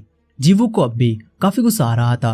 अब तभी योन बताती है कि इस दुनिया में अब मेरा कोई भी नहीं था, लेकिन पिछले कई सालों से कोई अनजान इंसान मुझे हर साल बर्थडे पर कुछ भेजता था। योन कहती है कि पहले मुझे लगता था कि ये मेरी माँ होंगी, लेकिन आज मुझे एहसास हुआ कि वो इंसान एक सही समय आने का इंतजार कर रहा था और वो समय आज ही आ चुका है। योन जीवुक को वही मैसेज दिखाती है और जीवुक को भी अब जानना था कि आखिर इन सारी चीजों के पीछे कौन है और वो ये सब आखिर क्यों कर रहा है। इसके बाद ये दोनों क्योंजिन को बचाने के लिए स्कूल में आ जाते हैं। जीवुक कहता है कि मुझे तुम्हारी टीचर ग्योजिन के बारे में जानकारी निकालनी है। अब तभी योन एक रूम को देखती है जिसकी लाइट्स ऑन थी। योन तुरंत ही उसी रूम की तरफ भागती है। जीवुक भी उसका पीछा करते हुए रूम में घुसता है, लेकिन योन अब यहाँ से गायब हो जाती है। मगर वहीं योन को क्योंजिन इसी रूम में मिलती है। वो क्योंजिन को छुड़ाती है और पूछती है कि तुम्हें किडनैप किसने किया। क्योंजिन बताती है कि तुमने ही तो मुझे यहाँ पर बुलाया था, लेकिन फिर मुझे किसी ने मारकर बेहोश कर दिया और इसके बाद क्या हुआ मुझे याद नहीं। वहीं पर जीवुक को भी हम इसी रूम में देखते हैं, लेकिन अब उसके लिए योन कहीं पर गायब हो चुकी थी। इधर योन क्योंजिन को लेकर बाहर आती है और उसी सेम जगह पर जीवुक को आवाज लगाती है। वो नीचे जाने लगती है, लेकिन योन और क्योंजिन जितनी बार भी नीचे उतरती हैं तो वो वापस वहीं पहुंच जाती हैं जहां पर वो रूम था। और यहाँ पर अब हमें पता चलता है कि जीवुक अब एक दूसरे डायमेंशन में फंस चुका है। वो एक रूम में जाता है। इधर योन और क्योंजिन छत पर आ जाती हैं और वहीं जीवुक एक अजीब सी जगह पर पहुंच गया था जहां वही कैफे वाली औरत होती है और यहाँ पर वो सभी लोग भी थे जिन्हें ग्यूजिन ने वो चश्मा दिया था। और उसे देने के बाद ग्यूजिन ने उन लोगों से दूसरे लोगों को मार देने के लिए कहा था। इसी तरह कैफे वाली औरत ने भी उन सभी लोगों का मर्डर कर दिया होता है जिससे उसकी रेड लाइन जुड़ी थी और अब वो आखिरी आदमी को भी खत्म कर देती है। जीवुक भी ये सब देख रहा होता है। इधर योन क्योंजिन को अब बता देती है कि मैं अजीब चीजें देख पाती हूँ, लेकिन यहाँ पर क्योंजिन के पास भी वो चश्मा आ चुका था। वो कहती है कि ये अजीब चीजें नहीं बल्कि मजेदार हैं। योन ये देखकर हैरान होती है। वो कहती है कि तुम्हारे पास ये कहाँ से आया, इसे उतार दो। लेकिन अब क्योंजिन उस चश्मे से ऑब्सेस्ड हो चुकी थी और वो ये बताती है कि हमारे टीचर ग्योंजिन ने मुझे ये बताया है अगर तुम मर जाओगी तो फिर पूरी दुनिया में सभी लोग बिना चश्मे के भी इन रेड लाइंस को देख पाएंगे। योन समझ जाती है कि इन रेड लाइंस के पीछे उसकी वही टीचर मिस ग्यूजिन है। इधर ग्यूजिन अब सबके सामने आती हैं। ग्यूजिन के सर पर इतनी सारी रेड लाइंस थीं जिन्हें गिन पाना नामुमकिन था और वो इन लाइंस को छुपा भी सकती थी। अब जीवुक के सामने वो उसके डैड को लाती है। जीवुक तुरंत ही अपने डैड को आजाद कराने लगता है, लेकिन ग्योजिन उसे चाकू देकर कहती है कि इसे मार दो। जीवुक भी मैनिपुलेट होने लगता है। उसे सियोना की वजह से अपने डैड पर अब भी गुस्सा आ रहा था, लेकिन वो ग्योजिन पर हमला करता है। मगर ग्योजिन आम इंसान नहीं थी। वो जीवुक को दूर फेंक देती है और फिर उसके डैड को मार देती है। ये देखकर जीवुक उस पर गोली चलाता है, लेकिन ग्योजिन के आसपास एक कवच था जिससे वो हर बार बच जाती है। वो जीवुक को पकड़कर उठा देती है और बताती है कि उसने सियोना को छत से धक्का दिया था, क्योंकि अगर सियोना हॉस्पिटल में नहीं होती तो जीवुक उस पर कभी भी ध्यान नहीं देता और उसे कभी भी पता नहीं चलता कि सियोना किस चीज से गुजर रही है। यहीं पर छत पर योन अब चश्मा लेने के लिए क्योंगजिन से फाइट करने लगती है। वो किसी तरह से उसका चश्मा उतार कर उसे तोड़ देती है और चश्मा टूटने के साथ ही ग्योंगजिन अपने असली रूप में आ जाती है। कुछ भी याद नहीं रहता कि वो यहाँ पर कैसे आई और यहाँ क्या कर रही है, लेकिन यहीं पर योन के शरीर से अब खून निकलने लगता है। उसकी आंखें भी अब बदल चुकी थी। उसका खून आसमान की तरफ उड़ रहा था और अचानक योन भी उसी डायमेंशन में पहुंच जाती है। वो जीवुक को देखती है जो अब बेहोश हो चुका था। योन अब ग्योजिन का सामना करती है और कहती है कि तुम ये सब क्यों कर रही हो। ग्योजिन कहती है कि आज तुम्हें तुम्हारे सारे सवालों के जवाब मिलेंगे। तुम बचपन से सोचती थी ना कि तुम्हारी पावर कोई शाप है, लेकिन असल में ये एक वरदान है। और जिन लोगों को मैंने चश्मा दिया वो सभी लोग खुद से उन लाइंस को देखना चाहते थे, और लोग रेड लाइंस देखने के लिए मर रहे हैं। उन्हें भी दूसरे लोगों की रेड लाइंस देखनी है। अब इसके बाद सभी लोग उन दोनों को घेर लेते हैं और ग्योजिन योन को मारने के लिए उसके चाकू मारती है, लेकिन योन की मॉम जो कि यहाँ मौजूद थी वो बीच में आकर उसे बचा लेती हैं। वो मरते हुए योन को बताती हैं कि मेरे पास भी वो चश्मा था और मैंने उसे देख लिया था कि तुम्हारे डैड का अफेयर मेरी बहन के साथ चल रहा है और तभी मैंने उन्हें मारा था। इसमें तुम्हारी कोई भी गलती नहीं थी, इसीलिए खुद को दोष मत देना। ये बोलकर उनकी डेथ हो जाती है। अब गुस्से में योन ग्योजिन पर हमला करती है, लेकिन वो कुछ भी नहीं कर पाती और उसके ही चाकू लग जाता है, जिसके बाद उसका खून निकलने लगता है।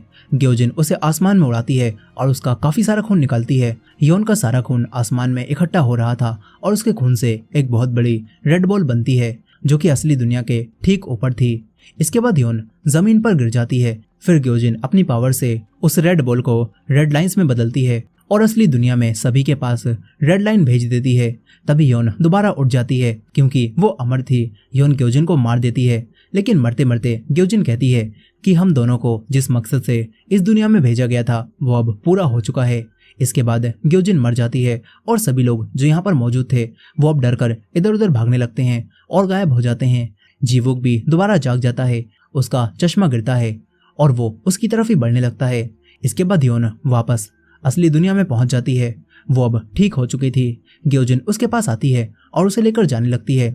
यहीं पर जीवुक भी असली दुनिया में आ चुका था। वो अब भी चश्मे के पीछे जा रहा था, लेकिन योन उसे रोक लेती है। यहीं पर रेड लाइंस अब असली दुनिया में सभी को दिखने लगी थी। शुरुआत में सभी लोग चौंके हुए थे और रेड लाइंस अचानक इंसानों को दूसरे इंसानों से कनेक्ट करने लगती हैं। सभी लोग काफी डर जाते हैं। उन्हें समझ नहीं आता कि ये रेड लाइंस क्या हैं। और फिर 1 साल बीत जाता है। अब सभी लोगों को ये समझ आ चुका था कि रेड लाइंस क्या दर्शा रही हैं, और इसी वजह से सभी लोग अपना चेहरा छुपाकर रहने लगे थे। योन जिसके सर पर एक भी रेड लाइन नहीं थी, वो भी अब एक नॉर्मल इंसान की तरह दुनिया में जिंदगी बिताने लगी थी। सियोना को भी होश आ चुका था और वो बिल्कुल ठीक थी, और जीवुक के सर पर इतनी सारी लाइंस होने के बाद भी उसे अब जीवुक से कोई दिक्कत नहीं थी और दोनों साथ में खुश थे। यहीं पर योन भी अब फिर से अकेली हो चुकी थी। वो अपने गांव में आ जाती है और जून की कब्र के पास जाकर उसे याद करने लगती है, लेकिन तभी अचानक से उसके सामने ग्योजिन का घोस्ट आ जाता है। और इसी एंडिंग के साथ ये कमाल की सीरीज यहाँ पर खत्म हो जाती है। दोस्तों, आपको ये सीरीज कैसी लगी कमेंट करके जरूर बताइएगा, और ये वीडियो पसंद आई हो तो वीडियो को लाइक करके हमारे चैनल को भी सब्सक्राइब कर लीजिएगा। मिलते हैं नेक्स्ट वीडियो में।